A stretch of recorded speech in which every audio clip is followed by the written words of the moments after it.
Halo kawan-kawan, jumpa lagi dengan saya Nurul. Kali ini kita akan bahas film-film karya terbaik yang pernah ada. Gak lama-lama lagi, yuk kita langsung ke filmnya.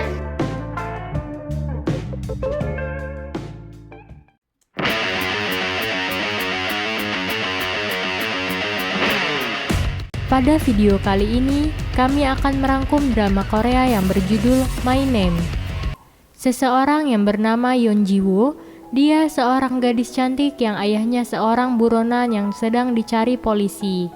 Saat ayahnya dibunuh di depan pintu rumahnya, Ji-woo tidak terima dan ingin melakukan balas dendam terhadap sang pembunuh ayahnya ini. Nah, bagaimana kisahnya?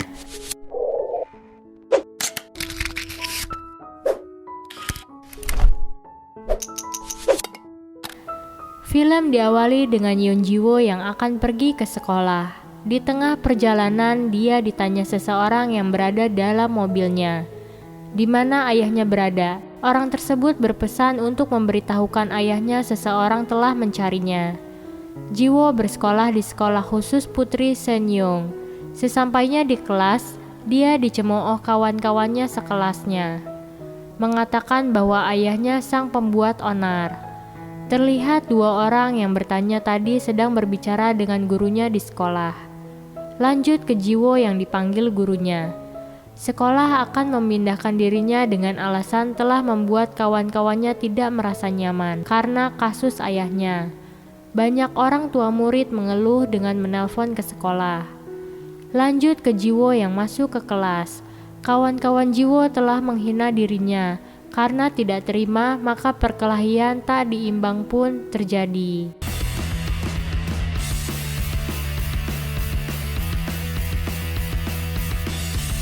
Bahkan satu kawannya mengeluarkan pisau untuk menusuknya, tapi Ji-woo dapat mengalahkan teman-temannya.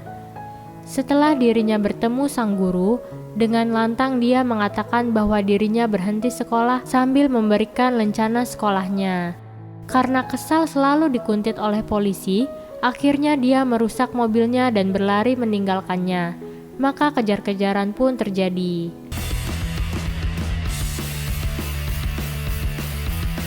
Pada handphonenya, dia melihat foto-foto saat bersama ayahnya. Film beralih ke Ji-woo yang sedang makan di rumahnya. Terdengar handphonenya berbunyi, ternyata ayahnya yang menghubungi dirinya.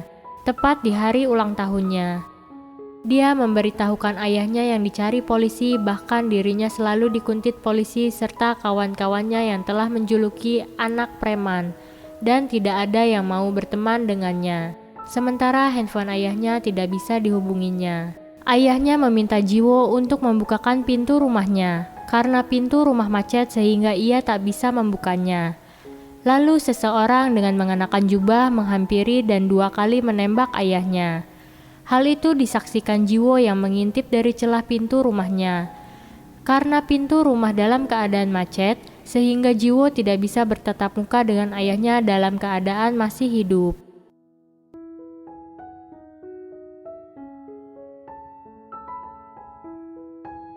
Beralih ke rumah duka. Saat itu Ji-woo bertemu seseorang dengan pengawalan yang sangat ketat. Ji-woo memberanikan diri bertanya kepadanya, apa kalian bos narkoba yang telah mempekerjakan ayahnya? Dan siapa orang yang telah membunuh ayahnya? Bosnya itu hanya mengatakan bahwa ayahnya bernama Dong-hon, orang yang baik yang dapat dipercaya. Dengan rasa sedih, Ji-woo melihat mayat ayahnya yang akan segera dikebumikan.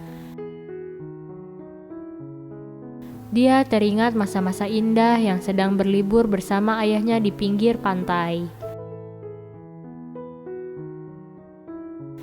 Film beralih ke Ji-woo yang berada di kantor polisi. Ji-woo protes karena kasus ayahnya telah dihentikan, dengan dalih polisi tidak memiliki bukti kuat untuk melanjutkan kasus ayahnya.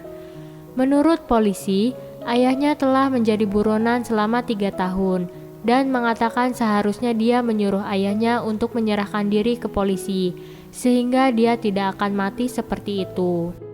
Lanjut ke Ji-woo yang mendatangi hotel dan kasino. Dia bertemu dengan bosnya di sana, dengan membawa bukti hasil kamera CCTV yang berada di tempat kejadian. Menurut bosnya, apa yang akan dilakukan jika dia sudah mendapatkan pembunuhnya. Jika Jiwo membunuhnya, coba lakukan pada dirinya jika dia yang membunuhnya. Karena Jiwo tidak berani melakukannya, maka bos itu pun menjadi marah kepadanya dan menyuruhnya pulang.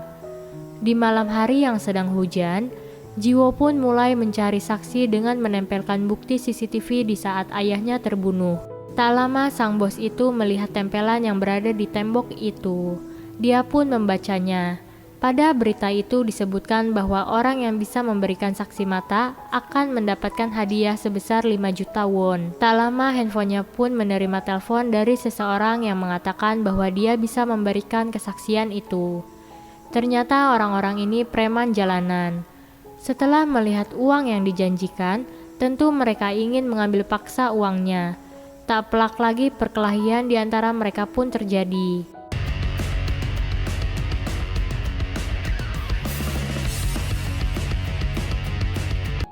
Lanjut ke Jiwo dengan tangan terikat dan dia berada di bagasi mobil.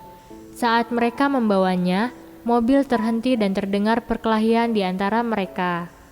Dan setelah bagasi mobil itu terbuka, ternyata bos ayah dan para pengawalnya ini yang telah menolongnya. Lanjut ke Jiwo yang diajak berbincang di sebuah pelabuhan. Bos ayahnya hanya mengatakan Jiwo harus berdiam diri atau dia akan mati di jalanan. Menurutnya, bagaimana dirinya bisa berdiam diri sementara polisi tidak mengambil tindakan dan bos ayahnya juga berdiam diri. Dalam perbincangan itu, bosnya berpesan bahwa Jiwo harus belajar membunuh seseorang. Sejak saat itu, Jiwo bergabung dengan bos ayahnya ini dan membawanya ke pelabuhan Sojin. Di sana tempat mereka berlatih bela diri. Lanjut ke Jiwo yang baru saja sampai di kamarnya. Seseorang memberitahukan jika dia berprestasi, dia akan ikut bergabung dengan organisasi resmi di bawah bos itu. Beralih ke Jiwo yang mulai berlatih. Saat dia akan mulai berlatih, tak pelak para anggota lain pun membulinya. Memang hanya dia yang satu-satunya wanita di sana. Karena kesal sehingga baku hantam pun terjadi. Saat Jiwo berlatih, bosnya datang menemuinya dan memberikan arahan jangan berpikir untuk menang, tetapi dia harus berpikir untuk membunuh dengan menyerang titik lemah mereka. Lalu sang bos pun memberikan pelatihan langsung kepada Jiwo. Menurutnya, Jiwo berbakat tapi pukulannya masih lemah. Esok harinya kedua tim bertarung untuk mencari pemenangnya.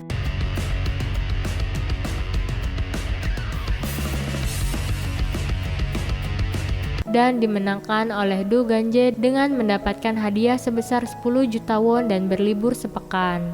Tetapi bosnya mengatakan tim yang bertempur itu masih menyisakan Jiwo sang anak baru, maka pertarungan pun berlanjut.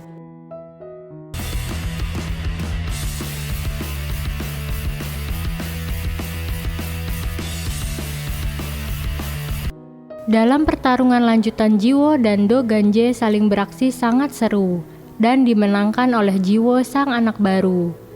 Film beralih ke Jiwo yang sedang tiduran sehabis mengikuti kompetisi bertempur. Tak ia duga Do Ganje yang kalah merasa tak terima. Lalu dia datang ke kamar Jiwo dengan kawannya untuk memperkosanya setelah memasukkan obat penenang dalam air minumnya. Akibat perkelahian ini, vas abu milik jenazah ayahnya pun pecah berantakan. Jiwo langsung mengambil pecahan kaca vas tersebut agar digunakan sebagai senjatanya.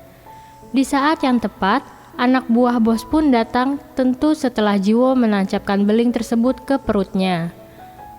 Beralih ke Do Ganje yang disidang oleh bosnya. Kejadian ini memang tak bisa dihindari, paling tidak akan terjadi sekali.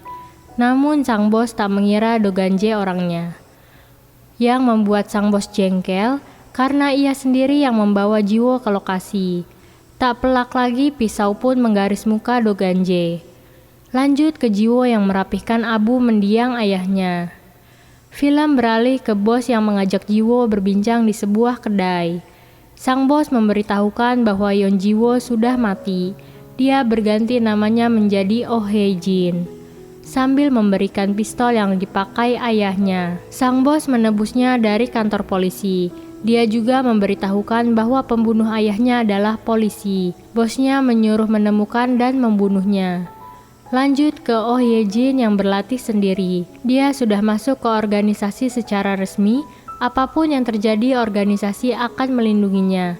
Tapi jika dia berkhianat, mereka akan membunuhnya. Film beralih ke Oh Ye-jin bersama rekannya yang sedang menguntit seseorang. Rupanya dia sedang membidik transaksi narkoba. Dalam transaksi itu, sabu-sabu yang mereka perjualbelikan belum mendapat kesepakatan harga. Sementara kawan Oh Ye-jin yang menunggu di jalan ditawan oleh anggota polisi lainnya. Tak membuang waktu, Oh Ye-jin langsung mendobrak dan menangkap Park Chang-go atas tuduhan pembunuhan. Di sisi lain, polisi yang bernama Sersan John, anggota Satres Narkoba pun ingin menangkap orang yang sama. Sementara Oh Ye-jin dari Satuan Kejahatan dan Kekerasan. Waktu yang tepat, Kapten Lee menghubungi Oh Ye-jin agar dia membiarkan tersangka dibawa oleh anggota Satres Narkoba. Lanjut ke Oh Ye-jin yang dipanggil Kapten Cha Gi-ho. Sang kapten mengatakan bahwa dirinya akan dipindahkan ke Satuan Narkoba. Beralih ke Oh Ye-jin yang menemui bosnya. Dia berpesan bahwa pertarungan sudah dimulai dengan masuknya Oh Ye-jin ke Satuan Narkoba. Ye-jin juga akan mencari tahu kaitannya kepemilikan senjata dengan Kapten Cha Gi-ho. Sang bos menceritakan 10 tahun lalu di gudang itu, dia telah diselamatkan oleh ayahnya Oh Ye-jin dalam penyerangan guna menjatuhkan organisasi.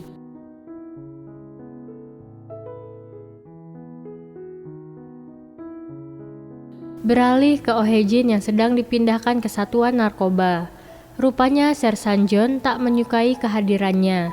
Dia pun protes ke sang kapten. Beralih ke bos organisasi yang memberitahukan ajudannya bahwa Oh Ye-jin sudah masuk ke Satuan Narkoba. Dengan begitu dia akan menjadi senjata buat organisasi. Lanjut ke Ye-jin yang akan menjemput orang yang bernama Menggo. Sampai di lokasi, anak buah Menggo pun menghajarnya. Maka terjadilah pertempuran di antara mereka.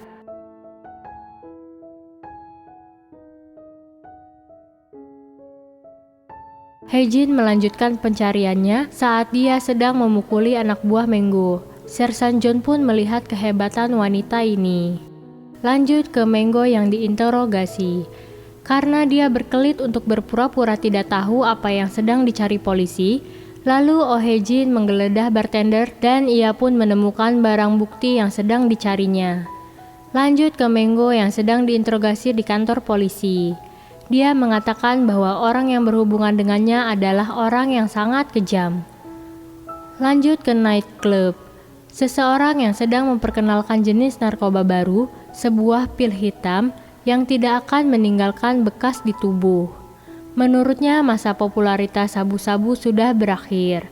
Lagi pula Choi Moo-jin tidak akan tinggal diam. Beralih ke Oh Ye-jin yang sudah bisa masuk ke sistem Satuan Narkoba. Dia bisa mengetahui file dan informasi mengenai pembunuhan ayahnya. Ayahnya saat itu sedang dalam operasi penangkapan bandar narkoba B Junggo. Lanjut ke bos Choi Moo-jin yang berbincang dengan ajudannya. Dia mengatakan bahwa ada narkoba jenis baru dan mereka harus menunda pendistribusiannya selama 3 minggu. Menurutnya Ye-jin akan mencari tahu akan hal itu. Lanjut ke Satuan Narkoba yang bersiap-siap melakukan aksinya. Saat sang Kapten Cha Gi-ho memberikan arahan, target operasi ini untuk menangkap Choi Moo-jin. Tentu hal ini akan menjadi masalah untuk Ye-jin. Karena bos Moo-jin ini adalah orang yang sudah mendidiknya selama ini. Bos Moo-jin adalah bandar narkoba terbesar yang memproduksi 90% sabu-sabu di Korea. Dengan wajah kebingungan, Oh Ye-jin ini pun mulai bergerak mengikuti pasukan lainnya menuju TKP yang dimaksud. Dan aksi mereka pun berlanjut di atas kapal.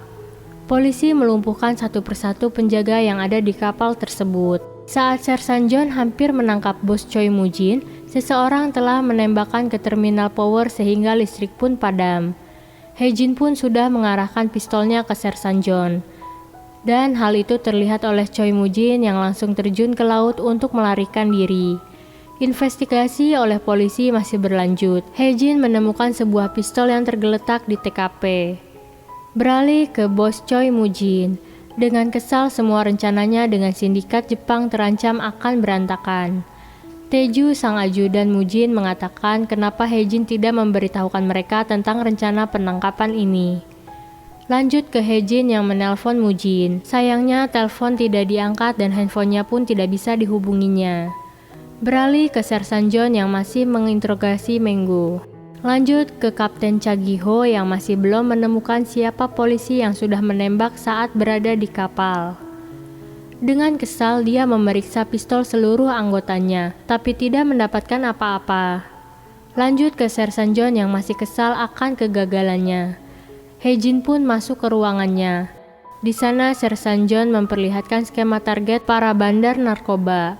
Menurutnya, bahwa ayah Hae-jin adalah teman dekat Choi Moo-jin yang dibunuh 5 tahun lalu. Dalam kesempatan itu, Hae-jin pun bertanya siapa orang yang sudah membunuh ayahnya itu. Tetapi Sersan John belum mengetahuinya karena tidak mendapatkan barang bukti di TKP. Tak lama, sang komandan polisi pun datang dan memarahi Kapten Cha Gi-ho. Target tersangka yang tidak tertangkap dan kapalnya malah terbakar. Film beralih ke Hae-jin dan anggota lainnya yang sedang minum di kedai. Sersan John tetap merencanakan penangkapan Choi Moo-jin dalam waktu dekat. Mendengar hal itu, Hae-jin langsung menghubungi Choi Moo-jin. Dia mengatakan bahwa operasi itu mendadak dan mereka sudah banyak memasang CCTV di hotel miliknya yang terlihat di satuan narkoba. Karena tidak ada cara untuk menghubungi Moo-jin, maka dia pun menembakkan panel listrik yang ada di kapal saat penggerebekan terjadi. Dengan pistol yang diberikan padanya, bahkan pistol itu pun ditinggalkan di TKP. Balik ke Kapten Gi-ho.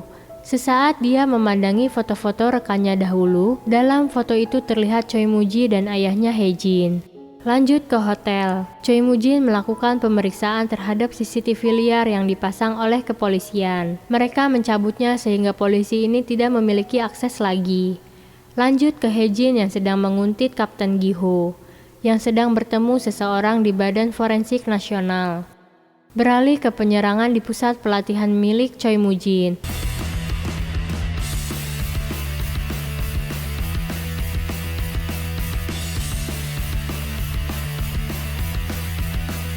Pemimpin mereka adalah Do Gan-jae, orang yang dikeluarkan dari tempat pelatihan tersebut, di mana orang ini yang dulu akan memperkosa Ji-woo.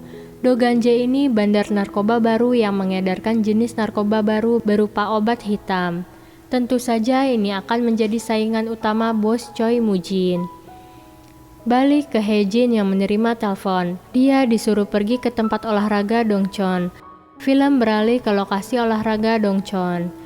Dalam penyerangan ini, beberapa orang tewas dan Tae-ju, sang asisten Choi Moo-jin, ditangkap untuk diinterogasi. Hae-jin menanyakan ke Sersan John mengenai kondisi Choi Moo-jin, apakah ikut tewas dalam peristiwa tersebut. Lanjut ke polisi yang melakukan penyelidikan di TKP. Mereka tidak mendapatkan rekaman CCTV. Akhirnya Ji-woo dan Sersan John Peldo mencari ke area luar untuk mendapatkan rekaman CCTV.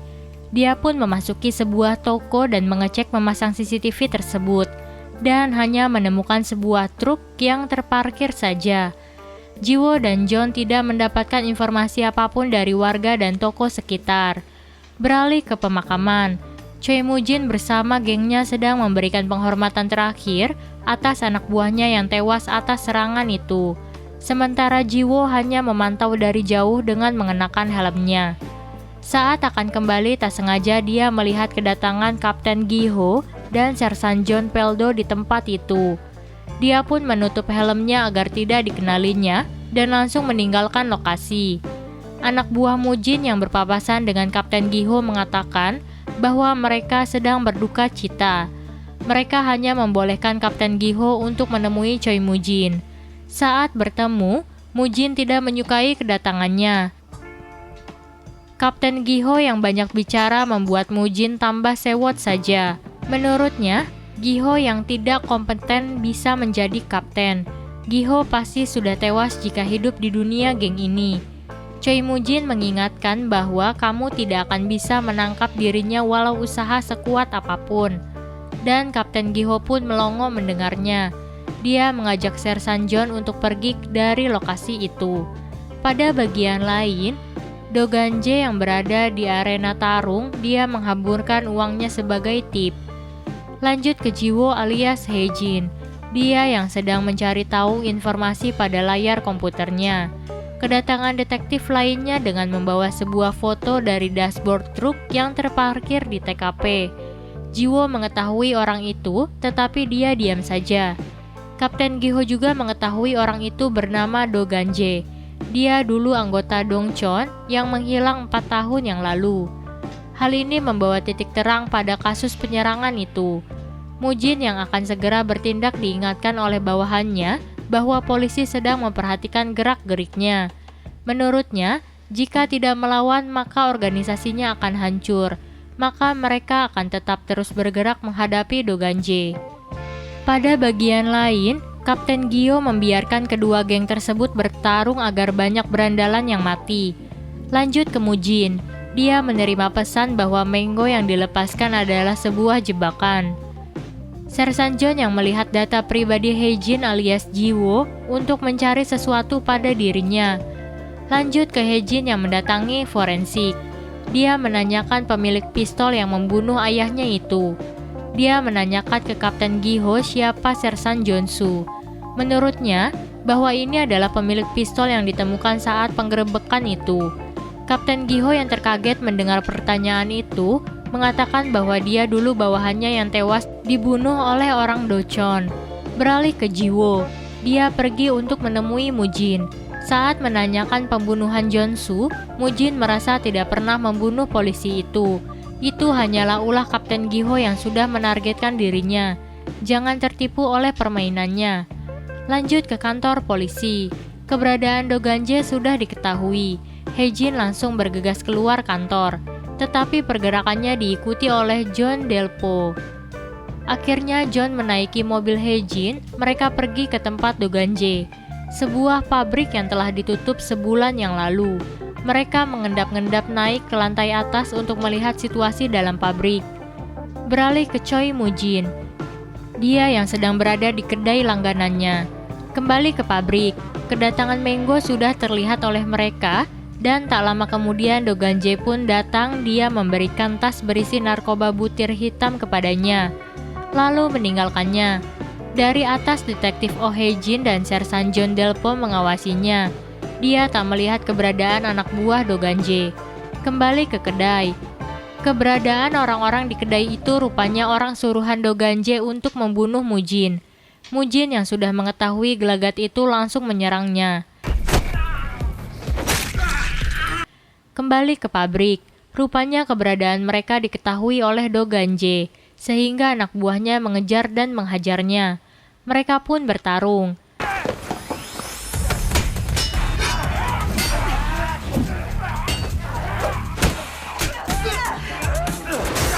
Kembali ke kedai, pertarungan mereka lebih seru dengan kedatangan anak buahnya yang lain.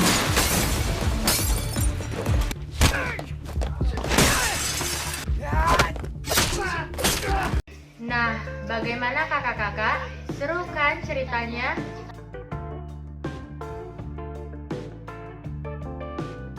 Kita lanjut ya ceritanya. Mujin dapat mengalahkan mereka.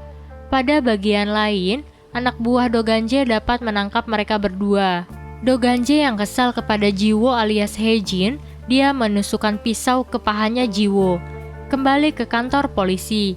Kapten Giho diberitahukan bahwa ada pesan dari John untuk mengecek lokasi yang dimintanya, dan sekarang handphonenya tidak aktif. Beralih ke kedai, handphone anak buah Do Ganje pun berdering, dan diterima oleh Mujin, tentu membuat Do Ganje terkaget. Ganje mengirimkan foto Jiwo yang baru saja ditangkapnya. Jiwo menyuruh Ganje untuk melepaskan John karena dia tidak ada hubungannya dengan ini. Terlihat Mujin tidak ada pilihan lain, dia harus menyelamatkan Jiwo. Do Ganje memasukkan Jiwo dan John ke dalam mobil dan menjalankan mesin penghancur mobil itu. Lalu dia meninggalkan TKP. Mujin yang melihat iring-iringan polisi jadi menghentikan laju mobilnya di area pabrik. Mobil sudah mulai terjepit, mereka masih berada di dalam mobil itu. Waktu yang tepat Mujin sampai di lokasi dan Jiwo dapat keluar dari mobil itu. Jiwo menarik kabel sehingga mesin penjepit itu pun mati.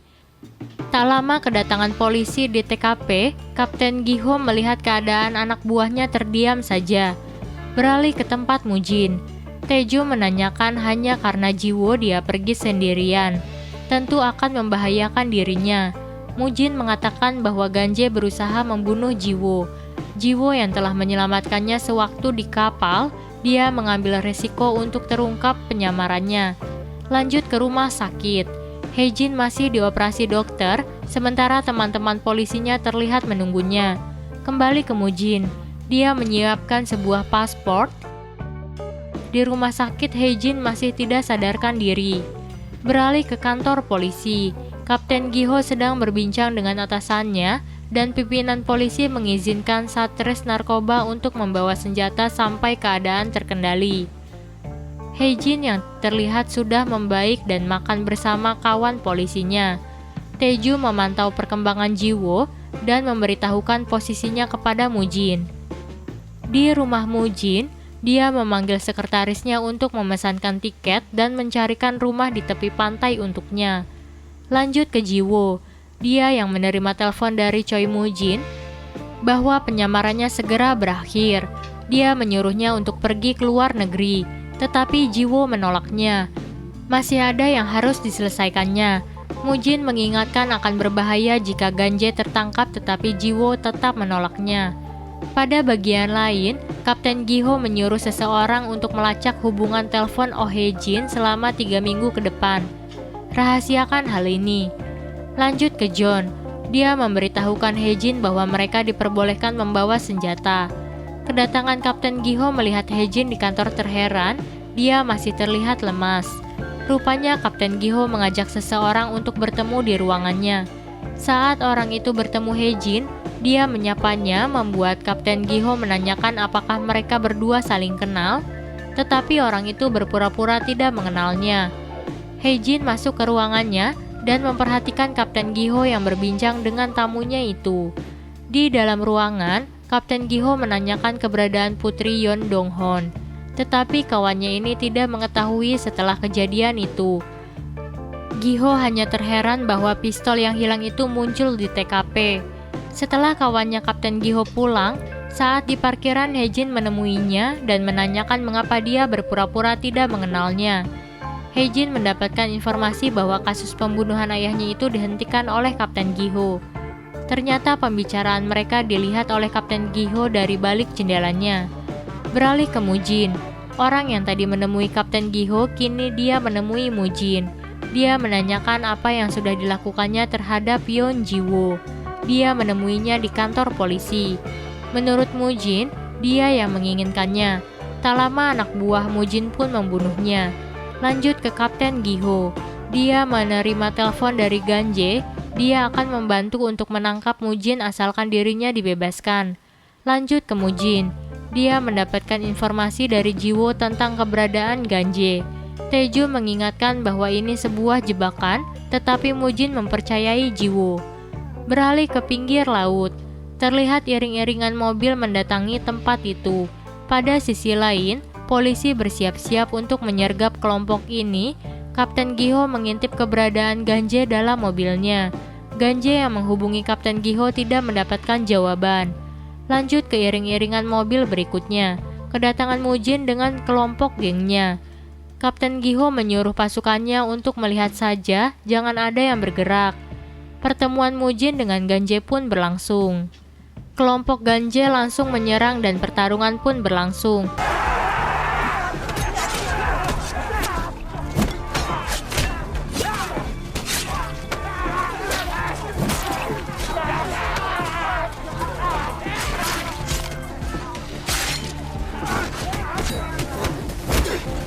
Kapten Giho belum memberikan perintah bergerak.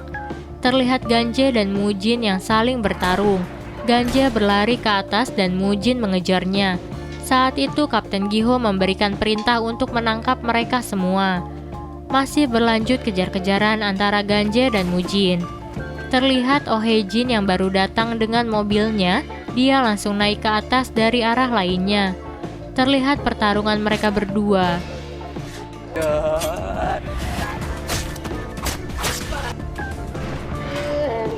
Mujin yang hampir mengalahkan Ganje, dia lengah. Ganje mengambil pisau dari sepatunya. Dan dia pun dapat menghujani tubuh Mujin dengan pisaunya sampai terjatuh. Kapten Giho yang mengarahkan pistolnya tetapi tidak menembaknya. Dia tahu Mujin yang jatuh terkapar. Saat Ganje akan menghabisi Mujin, Hae-jin menembakkan pistolnya dan menyuruh Mujin lari dari situ. Kedatangan John ke situ membuat Ganje menyerah karena dia selalu banyak omong untuk memberitahukan bahwa Hae-jin adalah orangnya Mujin. Oh Hae-jin langsung menembaknya dan Ganje pun terjatuh sekarat. Beralih ke Mujin. Dia yang sedang berusaha meloloskan diri dihadang oleh Kapten Giho. Saat akan menangkapnya, Taeju datang dengan mobilnya dan menabrak Kapten Giho. Tak buang waktu, Mujin langsung naik ke mobil Taeju dan kabur dari TKP tersebut. Choi Mujin berhasil meloloskan diri. Dia turun di sebuah terowongan dan berjalan ke arah kuil Gunung Chongwang. Seseorang dari kuil membantu untuk merawatnya. Esok harinya Mujin terbangun dan berbincang dengan penunggu kuil itu. Beralih ke kantor polisi, Kapten Giho memberikan arahan pada bawahannya untuk mengecek semua di sekitar Docheon. Cari di rumah sakit, dokter hewan, pensiunan dokter yang berada di sekitar itu. Lanjut ke rumah Hae-jin. Hae-jin menerima surat yang dikirimkan oleh Ganje. Isi amplop itu ternyata foto-foto ayahnya saat bertugas di kepolisian. Dia mendapat pesan bahwa Mujin ingin menemuinya malam ini. Yeon Ji-woo pun sampai di tempat Mujin, mereka berbincang. Mujin memberitahukan bahwa ayahnya seorang polisi. Kapten Giho yang mengirimkannya untuk menjatuhkan organisasi, namun ayahnya berbalik menjadi pro kepada Mujin. Dia menyelamatkan nyawanya. Tak terima Giho dikhianati, dia pun membunuh Donghon ayahnya. Beralih ke kedai. Terlihat Kapten Giho sedang minum bersama John Pildo. Lanjut ke Mujin yang menyuruh Taeju untuk menghabisi Kapten Giho karena Jiwo tidak mampu menyelesaikannya. Beralih ke rumah Kapten Giho. Terlihat mobil putih yang terparkir di sekitar rumahnya. Karena Giho mabuk, sehingga John mengantarkan komandannya itu pulang sampai di rumahnya. John pun pulang dari rumah bosnya itu. Tak lama kemudian seseorang masuk dan menyerang Kapten Giho yang sudah mabuk, dan mereka pun berkelahi.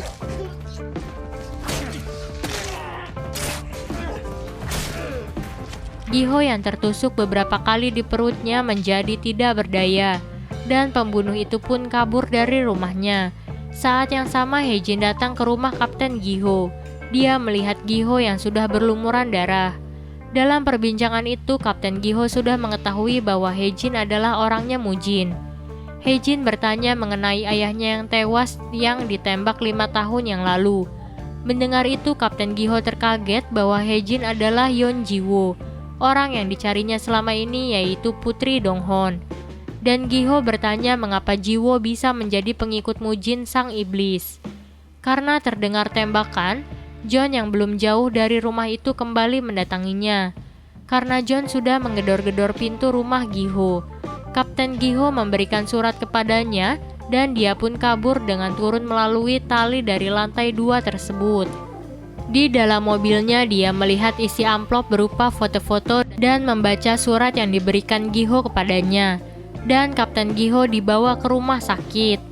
Esok harinya, Hae-jin yang datang ke rumah sakit bertemu dengan John. Kapten Giho sedang dioperasi. John memberitahukan bahwa semalam mereka bersama. Kapten Giho terlihat cemas. Dia menuduh bahwa Mujin dibalik semua ini. Operasi sang kapten berjalan lancar. Dia dibawa keluar dari kamar operasi. Beralih ke Choi Mujin. Taeju memberitahukan bahwa Giho masih hidup. Dia selamat. Jiwo juga terlihat di TKP. Dia mungkin sudah tahu kebenarannya. Kita harus membunuhnya. Terlihat Kapten Giho yang masih tidak sadarkan diri. Lanjut ke rumah Hae-jin. Saat dia keluar rumahnya, mereka langsung menangkap dan membunuh di dalam rumahnya. Hejin bisa memberikan perlawanan.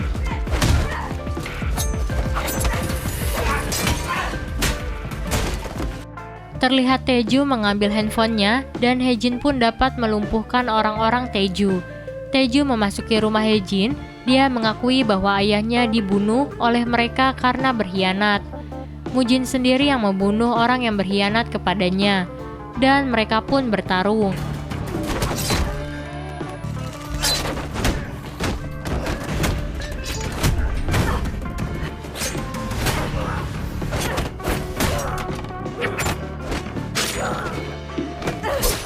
Akhirnya Taeju pun mati di tangan Hejin. Beralih ke kantor polisi. Polisi yang mendapatkan informasi memberitahukan Dae-seo bahwa seseorang telah diobati di kuil Chonwang. Saat mereka bertiga akan bergerak ke TKP, kemunculan Mujin di kantor polisi membuat para detektif ini tercengang. Terlihat Hejin yang baru keluar dari rumahnya. Dia membaca pesan bahwa Mujin tertangkap. Lanjut ke Mujin yang diinterogasi. John bertanya mengapa dirinya menyerahkan diri. Mujin mulai memprovokasi John dan Dae-seo dengan menyudutkan Kapten Gi-ho. Tak lama muncul pengacaranya Mujin untuk mendampinginya. Hejin melihat Mujin dari balik kaca ruangan lainnya. Dia pun masuk ke ruangan itu untuk menemuinya. Nah, bagaimana kakak-kakak? Seru kan ceritanya?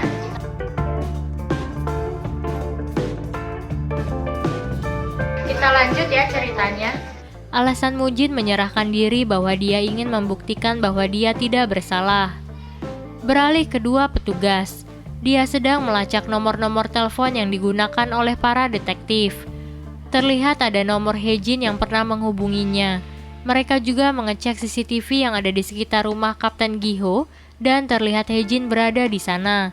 Lanjut ke Hejin yang menghubungi Mujin. Dia mengatakan barang bukti sudah dihilangkan. Kembali ke John Pildo. Dia yang mengetahui keterlibatan Hejin langsung mencarinya. Terdengar speaker bahwa Hejin tidak boleh keluar kantor. Para polisi mulai mencarinya.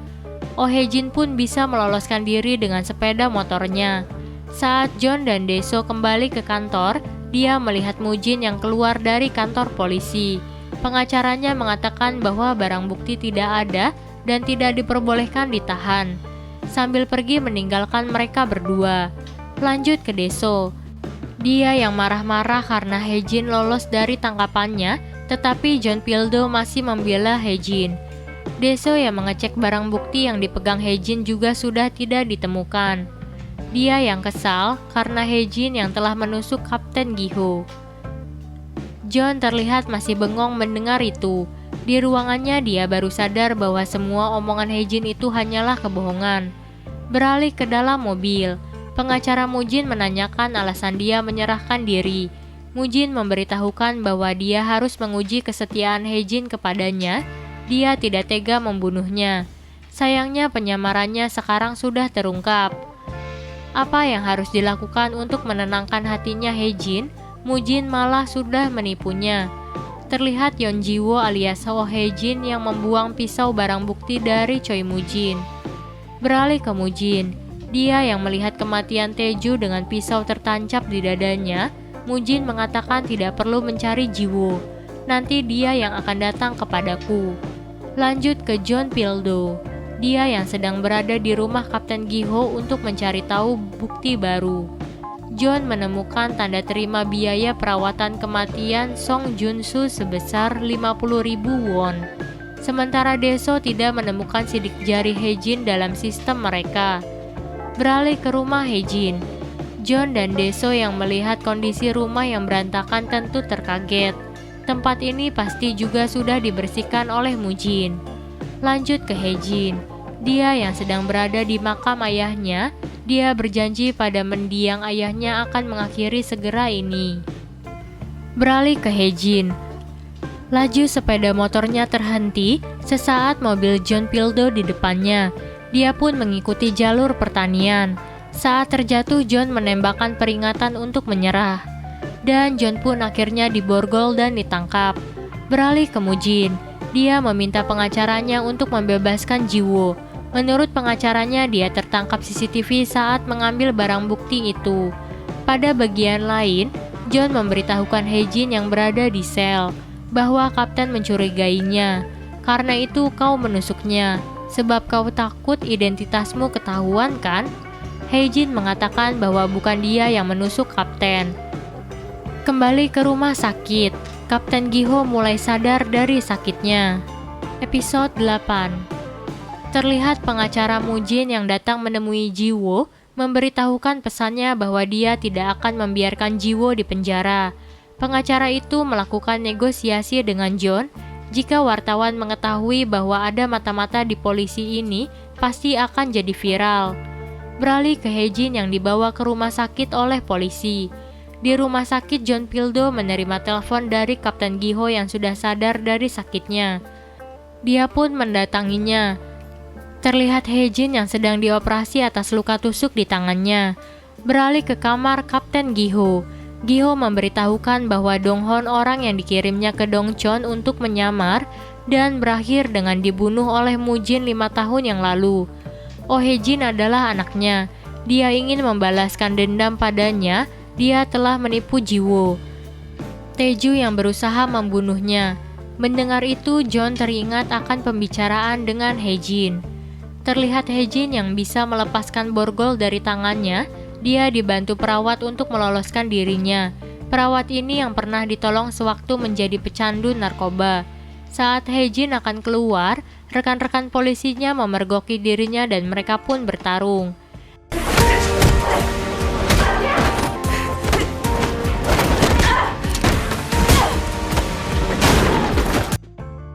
Hae-jin dapat melumpuhkan teman-temannya ini. John yang mendapat telepon dari Dae-so bahwa Hae-jin telah melarikan diri. John yang mengejarnya dan bertemu di parkiran basement saat Hae-jin akan meloloskan diri dengan mobil curiannya. Saat John dapat menghentikannya, dia memberitahukan bahwa kapten telah menceritakan semua tentang dirinya. Hae-jin begitu marah yang telah ditipu oleh Mujin. Dia adalah pembunuh ayahnya dan akan membalaskan dendam padanya. Karena kesal, akhirnya John memborgol tangannya dan tangan Hae-jin. Saat tak disangka pun datang, para anak buah Choi Mujin tiba di parkiran basement tersebut, dan pertarungan pun terjadi.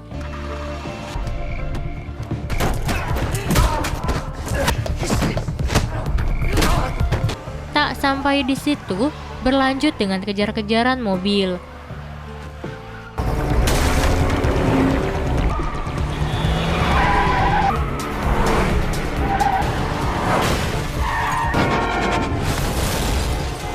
Beralih ke Mujin, dia mendapatkan telepon dari anak buahnya bahwa Ji-wo dapat meloloskan diri.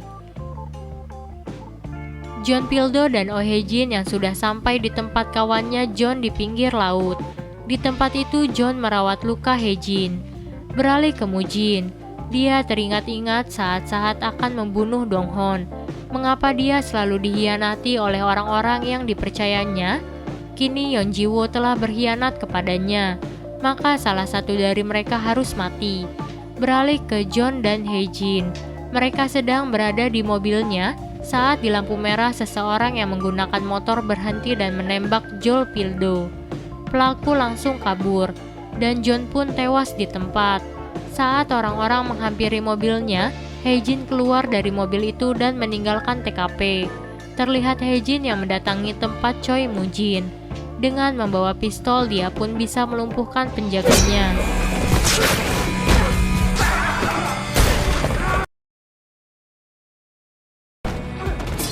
Setelah memasuki ruangan Choi Mujin, pertarungan pun berlanjut.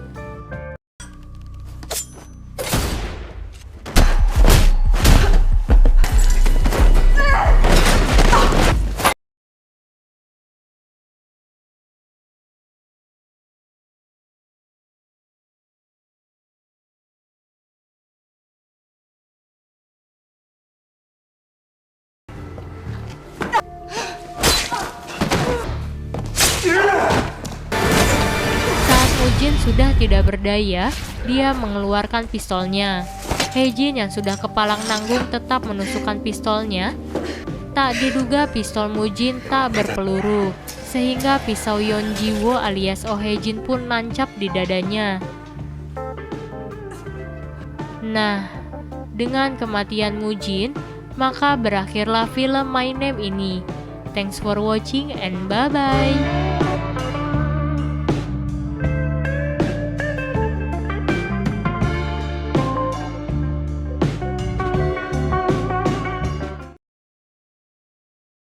Alur cerita film Squid Games. Film ini menceritakan permainan tentang bertahan hidup dengan hadiah sebanyak 45,6 miliar won. Untuk siapa saja yang bisa bertahan hidup dalam permainan ini sampai babak terakhir. Terdapat 456 pemain yang datang dari berbagai daerah di Korea, dan masing-masing mereka memiliki hutang yang cukup banyak. Oleh sebab itu, mereka rela melakukan apapun agar bisa bertahan dan mendapatkan hadiahnya.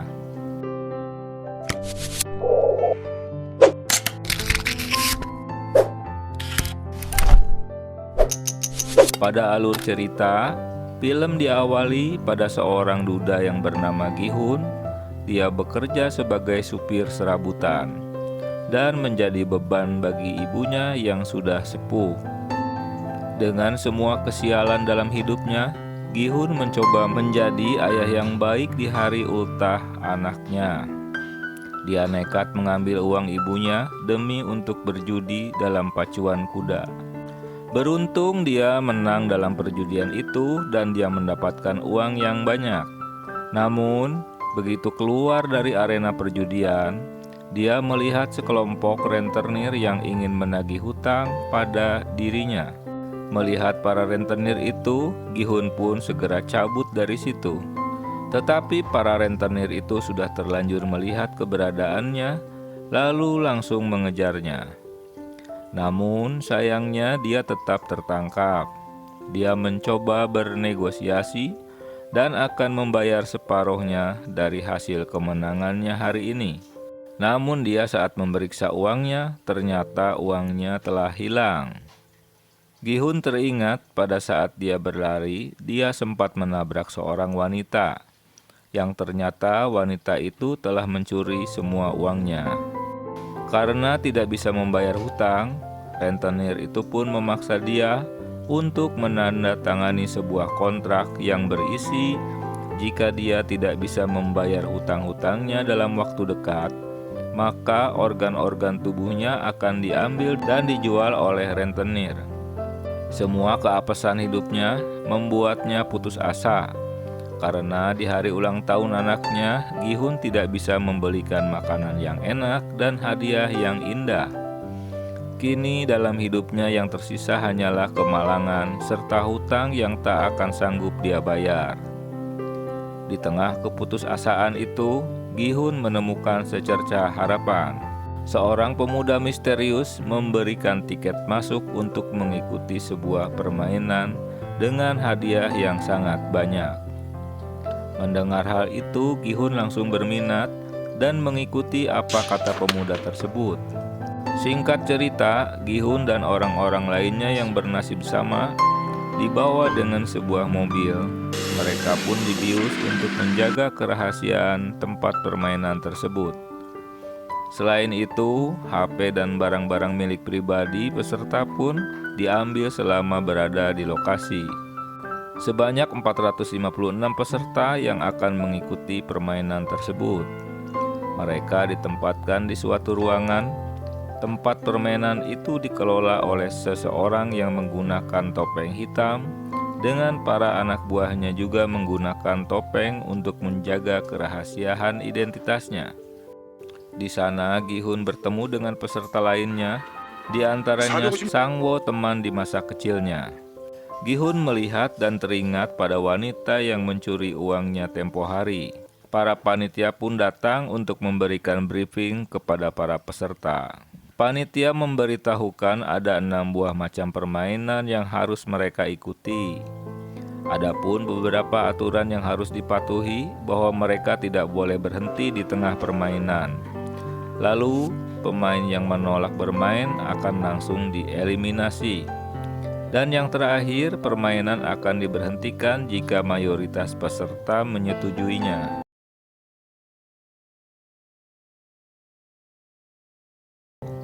Permainan ini dijaga oleh robot raksasa yang akan mengawasi dengan sensornya.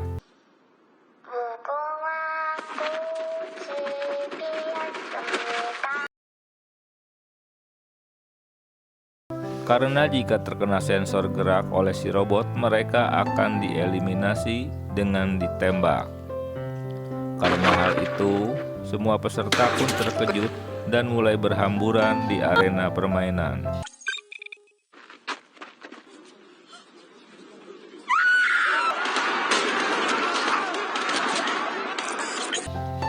Sayangnya hal itu bukan akan menyelamatkan mereka, tapi malah akan menjadi mati sia-sia.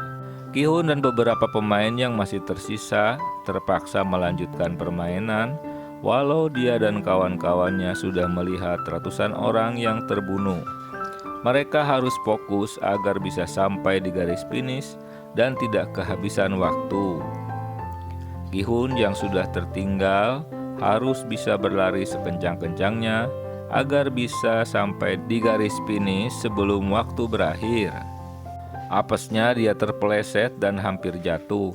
Beruntung kawannya yang bernama Ali menarik bajunya sehingga dia bisa terselamatkan. Akhirnya Gi-hun dan Ali bisa sampai di garis finish dalam detik-detik akhir batas waktunya. Mereka berhasil lolos akan memasuki permainan berikutnya. Sementara bagi mereka yang tidak bisa mencapai garis finish karena waktunya sudah habis, maka mereka dieliminasi dengan ditembaknya.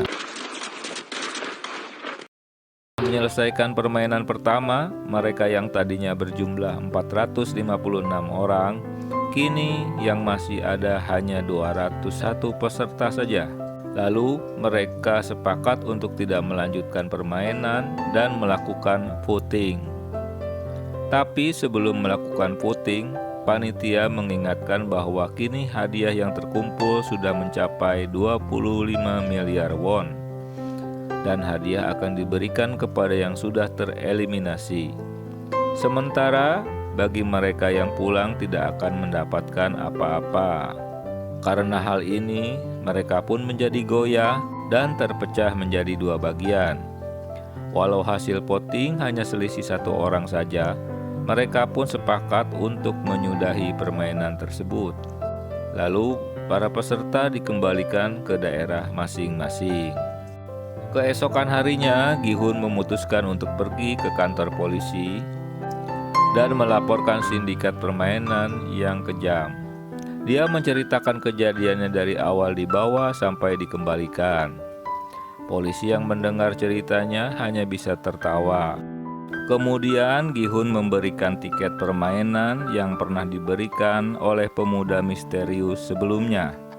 Pada kartu nama tersebut ada sebuah nomor telepon. Lalu polisi mencoba untuk menghubungi nomor telepon tersebut. Tetapi yang mengangkat telepon hanya seorang wanita. Hal itu pun membuat polisi menjadi marah kepada Gi-hun dan menganggapnya Gi-hun telah gila. Tak lama kemudian seorang detektif bernama Junho tiba di kantor polisi. Tak sengaja dia melihat kartu nama yang masih tergeletak di atas meja. Junho yang masih mencari keberadaan kakaknya yang hilang entah kemana. Saat dia datang ke tempat kos kakaknya untuk mendapatkan petunjuk, dia membuka sebuah kotak hitam yang ternyata berisi kartu nama yang pernah dia lihat di kantor polisi. Segera dia bergegas ke kantor polisi untuk menanyakan perihal kartu nama tersebut dan mencari tahu identitas Gi-hun yang membawanya. Sesampainya di rumah, Gi-hun kebingungan mencari ibunya yang ternyata ibunya sedang dirawat di rumah sakit karena menderita penyakit diabetes akut. Bahkan, sang dokter menyarankan agar ibunya segera diamputasi kakinya. Namun, sang ibu malah meminta pulang karena tak sanggup membayar biaya rumah sakit tersebut. Karena menurut ibunya, asuransi sudah ditutup oleh Gi-hun. Mendengar hal itu, Gi-hun merasa menyesal dan sedih kepada dirinya sendiri. Dia bahkan nekat menemui mantan istrinya untuk meminjam uang sebesar 3 juta won guna membayar pengobatan sakit ibunya. Tetapi Gi-hun malah mendapatkan pelecehan. Suami baru mantan istrinya memberikan uang dengan syarat Gi-hun tak boleh menemui anak dan istrinya lagi.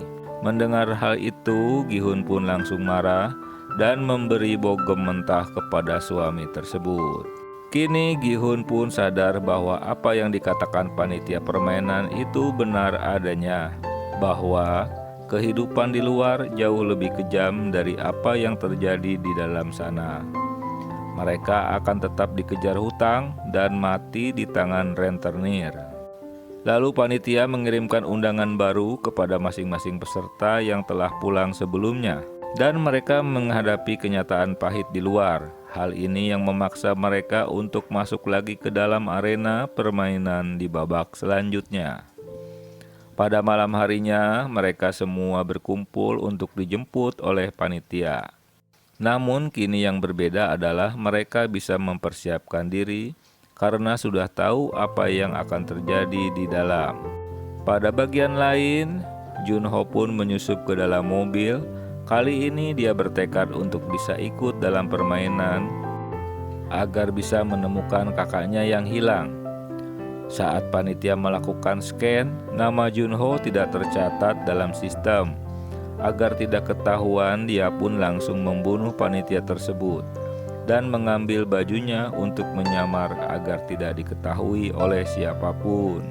Lalu peserta dikumpulkan pada ruangan yang sangat besar. Namun ada beberapa peserta dari mereka yang kali ini datang dengan membawa senjata yang mereka perlukan. Dari 201 peserta awal, kini hanya tersisa 187 peserta yang memutuskan untuk ikut serta kembali. Pada malam harinya, wanita yang bernama Meryong memaksa panitia agar dia bisa pergi ke toilet. Ternyata hal ini juga dilakukan hal yang sama oleh Sebyok, seorang wanita dari Korea Utara. Di saat Meryong sedang asik merokok di dalam toilet, tiba-tiba muncul Sebyok dengan mengagetkan dirinya. Rupanya Sebyok akan menyusup melalui ventilasi guna mengetahui persiapan yang sedang dikerjakan oleh panitia.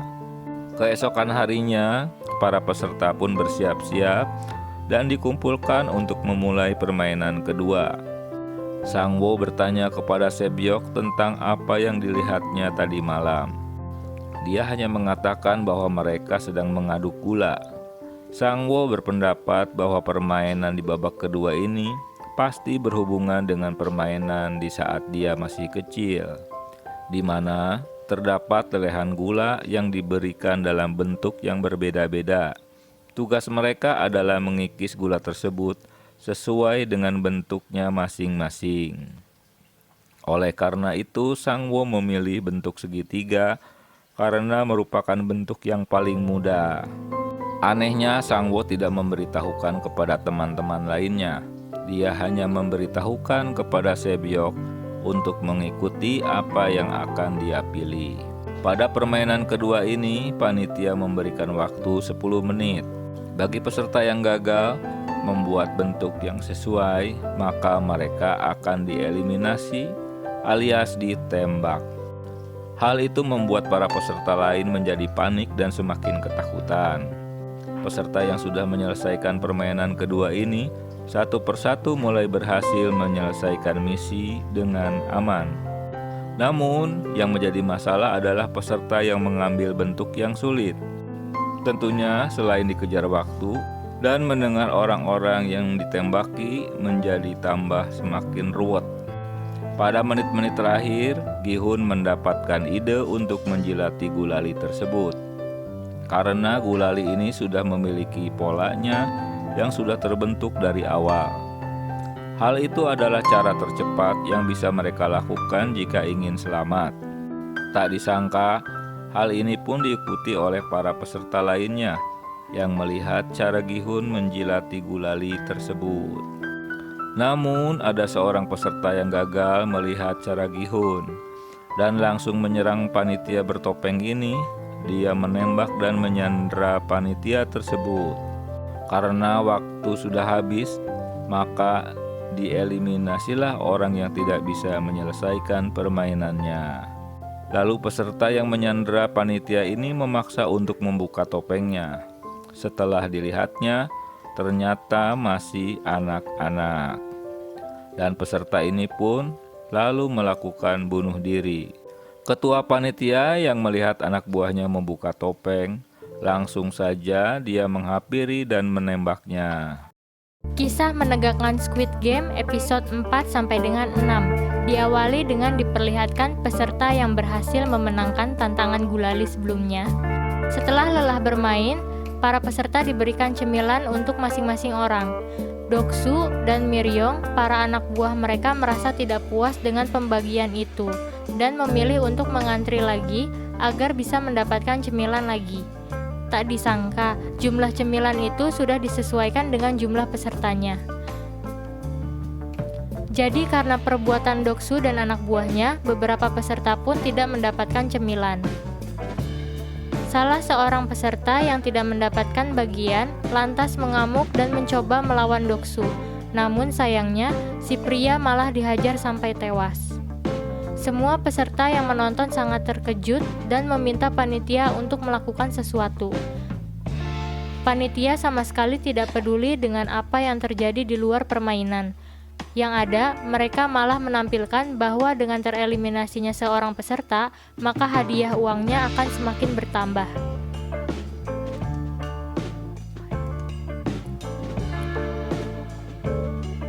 Tak disangka hal itu membuat Doksu dan anak buahnya berpikir untuk membunuh peserta lain, agar saingan mereka jadi berkurang. Dan tanpa sadar, para peserta pun terbagi menjadi beberapa grup. Mereka pun saling bekerja sama untuk mempertahankan anggota-anggota dalam grup mereka. Di waktu yang sama, terlihat seorang peserta yang sedang melakukan sesuatu dengan beberapa panitia secara rahasia. Rupanya, peserta itu adalah seorang dokter dan beberapa panitia di sana melakukan suatu kejahatan yang tidak diketahui oleh sang penyelenggara.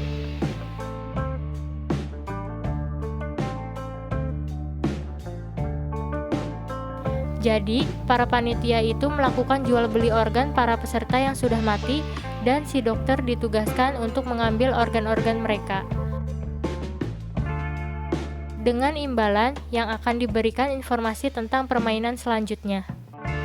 Dengan mendapatkan informasi tersebut, si dokter bisa mempersiapkan dirinya lebih dahulu sebelum permainan itu dimulai.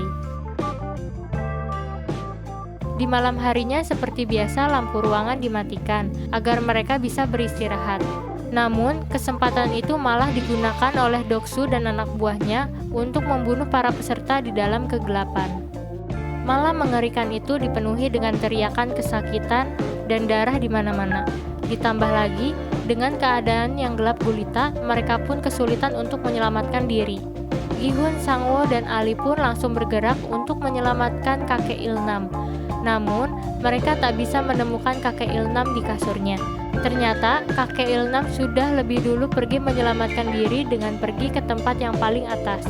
Dari posisinya itu, ia berteriak meminta para peserta untuk berhenti saling membunuh satu sama lain. Di saat itulah, para panitia datang dan mengamankan situasi. Ruangan itu terlihat sangat berantakan dengan mayat berserakan. Lalu mayat-mayat itu dibersihkan dan dipindahkan oleh panitia tersebut. Singkat cerita, keesokan harinya mereka pun dikumpulkan kembali untuk permainan selanjutnya. Kali ini mereka diminta untuk membuat tim yang berisikan 10 orang. Si dokter yang sudah mengetahui permainan ini pun sengaja meminta Doksu dan anak buahnya sebagai timnya, karena permainan yang mereka akan mainkan adalah tarik tambang. Sementara Gihun dan peserta lain yang tidak tahu apapun memilih teman-teman mereka dengan random. Bahkan tim Gihun ada 3 orang wanita dan 1 kakek-kakek. Alhasil, tim itu pun jadi sasaran empuk tim lainnya.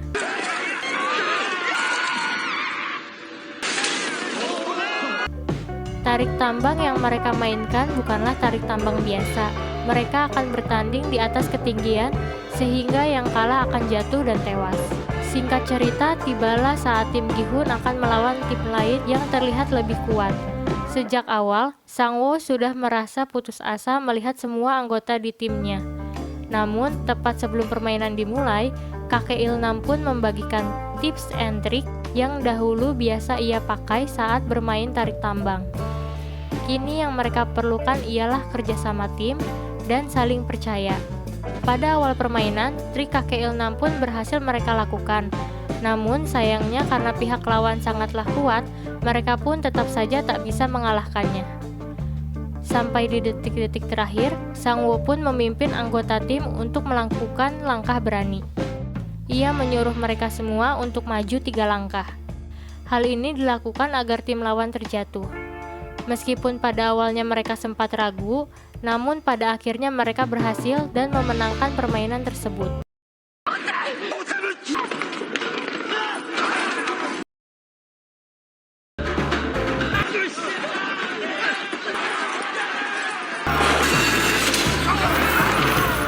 Di akhir permainan, dari 80 peserta kini tersisa menjadi 40 peserta.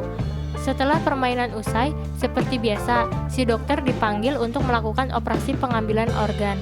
Saat itu, Junho yang menyamar diminta panitia untuk ikut pengiriman organ. Dan di sanalah Junho melihat apa yang dilakukan si dokter dan para panitia itu. Organ-organ itu dijual agar mereka bisa mendapatkan uang. Setelah menyelesaikan tugasnya, si dokter pun meminta imbalannya kepada para panitia. Namun para panitia itu mengaku belum mengetahui apa permainan selanjutnya. Hal itu tentu saja membuat si dokter sangat marah. Karena jika malam ini dia tidak dapat info apapun, maka Doksu pasti akan langsung membunuhnya. Lalu dengan pisau operasinya pun ia langsung membunuh panitia itu dengan brutal. Setelah itu, ia pun keluar dari ruangan labirin tersebut dan dikejar oleh seorang panitia sampai akhirnya mereka tiba di permainan sebelumnya. Di sana si panitia mencoba menenangkan si dokter karena ia tak ingin si penyelenggara mengetahui rahasia mereka. Namun, sayangnya keributan itu pun langsung diketahui oleh penyelenggara. Tak ingin membuang waktu, ia pun langsung membunuh si panitia dan si dokter. Penyelenggara sebenarnya tidak peduli dengan kejahatan yang mereka lakukan di belakangnya. Namun, dalam permainan itu mereka sangat menjunjung tinggi kesetaraan. Ia tak ingin ada peserta yang diperlakukan spesial dalam permainan. Ia percaya bahwa setiap orang berhak mendapatkan kesempatan terakhir untuk mempertahankan hidup mereka dengan adil. Di waktu yang sama, Junho dan seorang panitia menyusup lewat pintu rahasia. Keduanya ditugaskan untuk mengirim organ-organ sebelumnya kepada para pembeli. Tak disangka setelah melewati jalan rahasia itu, panitia itu pun menodongkan pisau ke arah Junho. Ternyata ia selama ini sudah curiga karena Junho bersikap aneh. Untuk melindungi dirinya, Junho pun mengeluarkan pistolnya, dan dengan pistol itu, ia pun membunuh panitia itu dan menyusup masuk ke dalam ruangan penyelenggara. Sementara itu, penyelenggara dan para panitia pun melihat mayat panitia lain yang tertembak. Dan dari peluru di kepalanya, penyelenggara yakin bahwa peluru itu adalah peluru dari pistol polisi. Alhasil, ia pun segera mengerahkan semua panitia untuk mencari penyusup tersebut.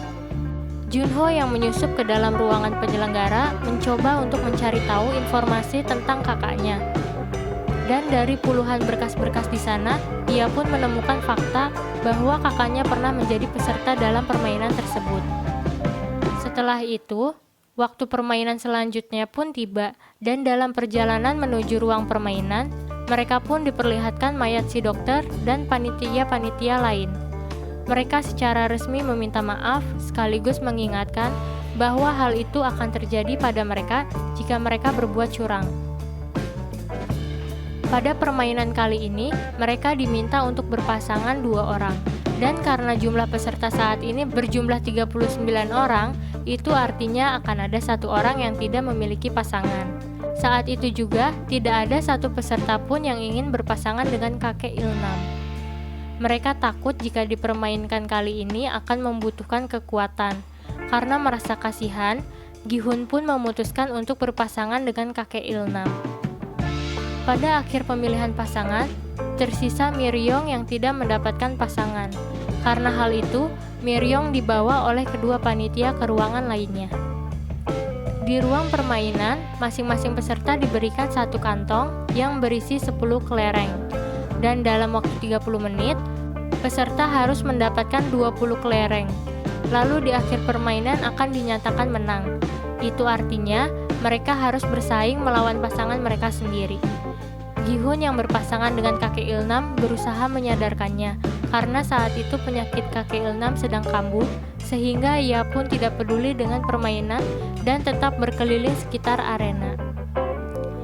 Hal itu tentu membuat Gi-hun panik dan terpaksa membentak kakek Il-nam. Dengan begitu, kakek Il-nam pun sadar dan mau bermain dengannya. Mereka memutuskan untuk bermain tebak-tebakan, dan mereka hanya perlu mendebak jumlah kelereng dalam genggaman lawan, apakah ganjil atau genap. Tak disangka, kakek Il-nam ternyata berkali-kali menebak dengan benar, yang membuatnya menang banyak. Hal itu pun membuat Gi-hun semakin panik. Sementara Sang-woo yang berpasangan dengan Ali memutuskan untuk bermain secara adil, dan dalam permainan itu Ali pun menang dan mendapatkan kelereng yang cukup banyak. Lalu Ali merasa bersalah dan gak tega pada Sang-woo. Namun mau tidak mau salah satu dari mereka pasti akan mati. Sang-woo yang sudah kalah memutuskan untuk memanfaatkan kepolosan Ali dan menipunya. Ia mengambil semua kelereng Ali dan menukarnya dengan batu. Dengan begitu, ia pun berhasil lolos dari permainan kali ini. Di sisi lain, Se-byuk yang berpasangan dengan Ji-young memilih untuk menghabiskan 30 menit mereka untuk mengobrol. Dari sana, Ji-young menyadari bahwa Se-byuk lebih pantas untuk selamat daripada dirinya. Karena mengingat bahwa selama ini Ji-young yang hidup sebatang kara dan tidak ada satupun orang yang akan menunggunya bebas. Oleh sebab itulah, Ji-young memutuskan untuk mengalah dan membiarkan Se-byuk lolos dari permainan itu. Kita kembali kepada kakek Il-nam dan Gi-hun. Saat itu, kelereng Gi-hun hanya tersisa satu. Itu artinya tinggal satu kesempatan Gi-hun untuk menang. Tak disangka, Gi-hun salah menebak kesempatan terakhirnya. Namun karena penyakit kakek Il-nam kambuh, kakek Il-nam lupa apa tebakan dari Gi-hun. Karena hal itu pun, Gi-hun mengganti tebakannya sehingga ia pun berhasil menebak dan menang. Hal itu terus dilakukan oleh Gi-hun agar bisa mengembalikan keadaan sampai akhirnya kelereng kakek Il-nam pun hanya tersisa satu. Dan saat itulah kakek Il-nam pun menyarankan agar mereka bermain satu ronde lagi, namun harus mempertaruhkan semuanya. Gi-hun yang mendengar hal itu merasa tidak adil karena ia memiliki 19 kelereng, sementara kakek Il-nam hanya memiliki satu kelereng. Mendengar hal itu, kakek Il-nam pun berkata bahwa selama permainan tadi, ia tahu bahwa dirinya telah dibodohi oleh Gi-hun. Namun, ia sengaja melakukan hal itu. Gi-hun yang mendengar hal itu pun merasa sedih dan bersalah. Kakek Il-nam pun meraih tangan Gi-hun dan memberikan kelereng terakhirnya kepada Gi-hun. Kemudian, kakek Il-nam pun berterima kasih kepada Gi-hun yang sudah merawatnya selama ia berada di sana. Dan berkat Gi-hun juga, kakek Il-nam merasa bahagia di sisa-sisa terakhir hidupnya. Dan tepat setelah mengatakan hal itu pun waktu habis. Kakek Il-nam, Ali, dan yang lainnya dinyatakan tereliminasi dan ditembak hingga tewas.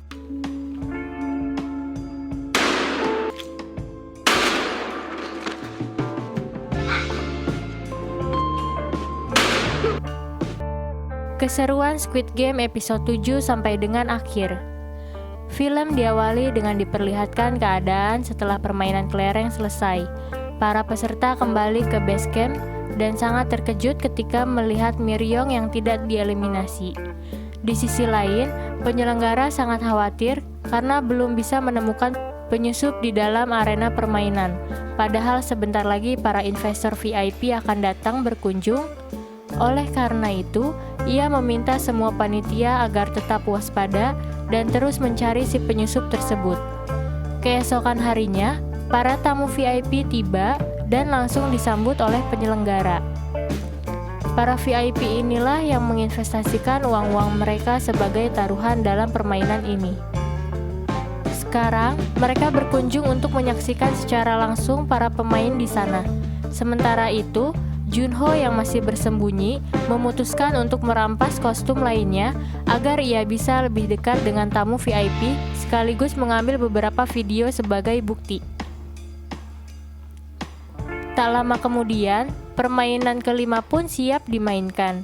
Sebelum memulai permainan, para peserta pun diminta untuk memilih rompi yang bertuliskan angka. Pemilihan rompi tersebut akan menentukan nasib mereka kali ini. Para peserta yang ketakutan segera mengambil nomor-nomor tengah karena merasa nomor itu pasti aman. Sampai di saat giliran Gi-hun, nomor yang tersisa tinggal nomor 1 dan nomor 16. Awalnya, Gi-hun ingin mengambil nomor 1, namun peserta lain memohon kepadanya karena ia sangat takut menjadi nomor yang terakhir. Alhasil pun Gi-hun mengalah dan membiarkan peserta itu untuk mengambil nomor pertama. Setelah pemilihan nomor, mereka pun dihadapkan dengan sebuah jembatan kaca dan dalam waktu 15 menit, mereka harus melewati jembatan itu sesuai dengan urutan mereka. Nah, jembatan kaca itu terbuat dari jenis kaca yang berbeda. Itu artinya, jika mereka salah melangkah, mereka akan jatuh dan tewas.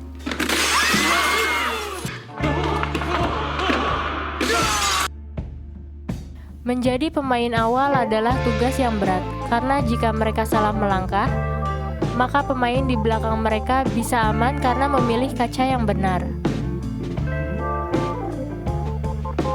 Namun, jadi pemain terakhir juga tidaklah mudah karena ia berpacu pada waktu yang terus berjalan. Singkat cerita, permainan kelima pun dimulai. Satu persatu para pemain memberanikan diri untuk melompati jembatan kaca tersebut. Tak sedikit dari mereka memilih kaca yang benar dan jatuh begitu saja. Dengan waktu yang terus berjalan, para pemain pun menjadi tidak sabar dan memutuskan untuk mendorong pemain di depan mereka sampai akhirnya Doksu pun berada di posisi terdepan. Doksu bersikeras bahwa ia akan tetap berada di posisinya agar tidak ada peserta yang lolos di permainan tersebut.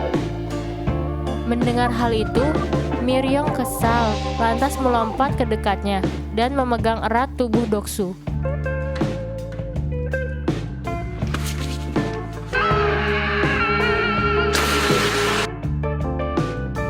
Ia pun mengorbankan dirinya sendiri, membawa Doksu jatuh bersamanya. Setelah beberapa pemain jatuh dan tewas, kini hanya tersisa 4 pemain saja lolos di permainan tersebut. Seorang pemain yang terdepan ternyata adalah seorang pekerja yang bekerja di pabrik kaca. Oleh karena itu, ia bisa membedakan kaca yang kuat dan kaca yang biasa.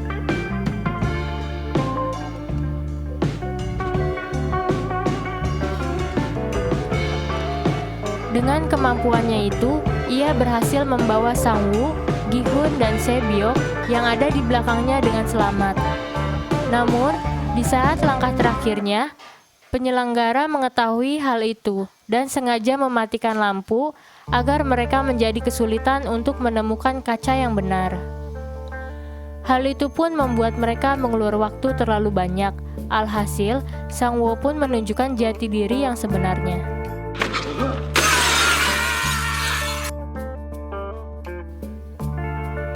Ia tega mendorong pemain itu, padahal berkat pemain itu mereka dapat maju dengan selamat. Tepat di detik-detik terakhir, Sang-woo, Gi-hun, dan Se-byok segera berlahir sebelum akhirnya jembatan kaca itu pun dihancurkan, sehingga serpihan kaca itu menggores beberapa bagian tubuh mereka. Dari ruangan berbeda, para tamu VIP seperti cukup puas pada permainan kali ini. Junho yang masih ada di sana masih sibuk melayani mereka. Kemudian seorang tamu VIP seperti tertarik pada Junho yang menyuruhnya untuk duduk di dekatnya. Setelah itu, tamu VIP membawa Junho ke ruangan lain. Junho yang merasa direndahkan akhirnya marah dan menodongkan pistolnya. Junho kemudian meminta tamu VIP itu untuk memberikan informasi apapun tentang permainan itu. Nah, hal itu kemudian direkam oleh Junho untuk dijadikannya bukti. Setelah mendapatkannya, Junho pun menghajarnya hingga pingsan dan Junho kabur dari arena permainan itu dengan alat selam yang ada di sana. Tak lama kemudian, Junho pun sampai di pulau seberang. Ia ingin menghubungi kepala polisi untuk meminta bantuan sekaligus mengirimkan bukti-bukti yang ada di HP-nya. Namun karena di sana tak bisa dapatkan sinyal, ia pun memutuskan untuk mendaki ke tempat yang lebih tinggi. Dan tak lama kemudian penyelenggara dan anak buahnya pun sampai di sana. Mereka segera menyusuri pulau itu untuk menangkap Junho. Sayangnya, sebelum ia sempat mengirim bukti dan mendapatkan bantuan, Junho pun tertangkap oleh penyelenggara dan anak buahnya. Tak disangka sosok pria yang dibalik topeng penyelenggara itu adalah kakaknya sendiri, yang selama ini ia cari. Junho pun bertanya kepada kakaknya alasan mengenai semua ini. Namun belum sempat mendapatkan jawaban, Junho pun ditembak oleh kakaknya sendiri dan Junho jatuh ke laut. Film beralih ke Sang-woo, Gi-hun, dan Se-byuk yang dibawa ke suatu ruangan dan dipersilahkan untuk mengganti pakaian mereka. Saat mengganti pakaiannya, Se-byuk terlihat pucat dan hanya bisa menangis melihat darahnya yang terus keluar dari perutnya. Ternyata, ada pecahan kaca besar yang bekas di permainan sebelumnya menancap tepat di perut kirinya. Ia pun merobek seragamnya dan menutupi lukanya dengan seragam tersebut. Mereka diberikan kesempatan untuk bisa makan malam bersama. Dan tak lama kemudian, Gi-hun dan yang lainnya pun dihidangkan makanan lezat untuk pertama kalinya. Di sana, Gi-hun dan Sang-woo melahap makanan mereka sampai habis. Bahkan, Se-byuk yang masih kesakitan tak mampu memotong dagingnya sendiri. Setelah makan malam itu, masing-masing dari mereka pun dibekali pisau kecil. Gi-hun terlihat masih sangat marah kepada Sang-woo karena tega membunuh pemain sebelumnya. Ia pun berniat untuk membunuh Sang-woo dengan pisaunya dan memendangkan permainan itu dengan Se-byuk. Setelah itu, ia pun menghampiri Se-byuk dan mengajaknya untuk bekerja sama. Namun, Se-byuk yang sudah semakin lemah berpesan kepada Gi-hun bahwa jika ia berhasil selamat dan lolos dari sana, ia meminta Gi-hun untuk mengurus adiknya yang saat ini berada di panti asuhan. Setelah Se-byuk mengatakan itu, Gi-hun pun baru menyadari kalau baju Se-byuk ini telah dipenuhi oleh darah. Ia pun panik dan berlari ke pintu untuk meminta bantuan. Tak lama kemudian, panitia pun datang sambil membawa peti mati. Dan tak disangka, saat Gi-hun meminta bantuan, Sang-woo telah membunuh Se-byuk dengan pisaunya sendiri. Hal itu pun membuat Gi-hun merasa bersalah kepada Se-byuk dan menjadi semakin marah kepada Sang-woo. Sementara, Sang-woo berkata bahwa ia hanya ingin membantu Se-byuk untuk menyudahi segala kesakitannya. Keesokan harinya, permainan terakhir pun tiba. Dua orang yang masih tersisa, yaitu Gi-hun dan Sang-woo, akan memainkan permainan yang disebut Squid Game. Kebetulan permainan itu adalah permainan masa kecil mereka. Mereka kemudian mendapatkan peran yang berbeda. Gi-hun sebagai penyerang dan Sang-woo sebagai orang yang bertahan. Seperti biasanya, dari ruangan lain, para tamu VIP dipersilahkan untuk bisa menonton permainan terakhir dan menjadi saksi siapa yang akan keluar menjadi pemenang. Gi-hun dan Sang-woo sama-sama membawa pisau yang digunakan untuk saling menyerang. Dengan diiringi hujan, mereka keduanya pun bertarung. Pada satu kesempatan, Sang-woo berhasil merebut pisau dan menusuk Gi-hun beberapa kali. Namun Gi-hun tak menyerah, ia terus bangkit dan terus melawan. Sampai usaha itu pun berhasil, membuat Sang-woo terjatuh dan tak berdaya. Gi-hun dengan pisau yang tertancap di tangannya, Gi-hun pun mendekati tubuh Sang-woo dan berniat untuk menikamnya. Namun tak diduga, Gi-hun tidak tega melakukan hal itu dan malah menancapkan pisaunya di samping Sang-woo. Ia memutuskan untuk tidak membunuh Sang-woo dan berjalan ke garis finish. Dan dengan cara mengejutkan, Gi-hun memutuskan untuk berhenti dari permainan itu. Itu artinya, Gi-hun tak ingin mengambil hadiah uangnya dan memilih untuk menyelamatkan sahabatnya. Sesuai dengan aturan ketiga, ia hanya meminta Sang-woo untuk minta berhenti permainan. Namun, Sang-woo menolak akan hal itu dan malah menikam dirinya sendiri. Sebelum meninggal dunia, Sang-woo pun menitipkan ibunya kepada Gi-hun. Dengan begitu, mau tidak mau Gi-hun pun dinyatakan pemenang dalam permainan ini. Setelah semua itu, Gi-hun pun dikembalikan ke tempat asalnya dengan lengkap kartu kredit yang berisi hadiah 45,6 miliar won. Dengan semua uang itu, Gi-hun sama sekali tidak bahagia. Ia malah merasa sedih dan frustasi atas kematian ratusan orang, termasuk sahabatnya. Bahkan saat melihat ibu Sang-woo, Gi-hun pun tak sanggup melihat matanya. Setelah sampainya di rumah, Gi-hun hanya bisa menangis karena melihat ibunya yang sudah meninggal dunia. 1 tahun kemudian, penampilan Gi-hun menjadi sangat berantakan. Saat sedang duduk sendirian, ia pun ditawari bunga oleh seorang wanita tua. Ternyata di dalam bunga itu terdapat amplop yang berisi kartu permainan dan tempat yang harus Gi-hun datangi. Sesampainya di tempat tujuan, Gi-hun sangat terkejut melihat kakek Il-nam yang sedang dirawat. Sejauh yang Gi-hun ketahui, seharusnya kakek Il-nam sudah mati saat permainan kelereng. Tak diduga, ternyata kakek Il-nam adalah tuan rumah dalam permainan mengerikan tersebut. Kakek Il-nam mengaku meski memiliki uang banyak, ia tidak bahagia.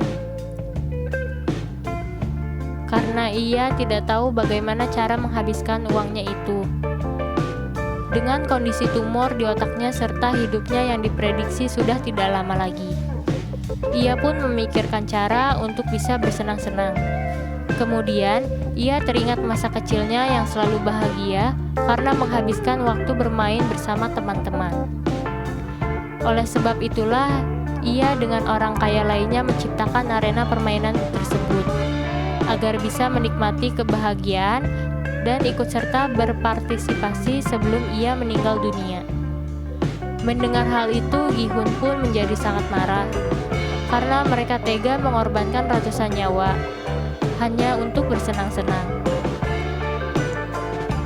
Namun, kakek Il-nam pun menegaskan bahwa sejak awal ia tidak pernah memaksa siapapun untuk ikut bermain, dan ia dengan tulus berterima kasih kepada Gi-hun karena sudah menjadi teman bermainnya di sisa-sisa akhir hidupnya. Setelah mengatakan itu, kakek Il-nam pun meninggal dunia. Keesokan harinya, Gi-hun pun memulai kehidupan barunya dengan damai. Ia pun menjemput adik Sebyok di panti asuhan dan menitipkannya kepada ibu Sang-woo. Tak lupa, ia juga meninggalkan 1 koper uang kepada mereka sebagai pelunasan janjinya pada Sebyok dan Sang-woo. Film diakhiri dengan diperlihatkan Gi-hun yang akan menyusul putrinya di Amerika. Sebelum pergi, ia melihat pria misterius yang sedang bersama korban permainan selanjutnya. Setelah itu, Gi-hun pun merebut kartu tersebut dan menelepon penyelenggara tersebut. Di sana ia berjanji bahwa ia akan membalas semua perbuatan busuk mereka bagaimanapun caranya. Nah, sampai di sini film pun berakhir. Ditunggu episode selanjutnya ya. Thanks for watching and bye-bye.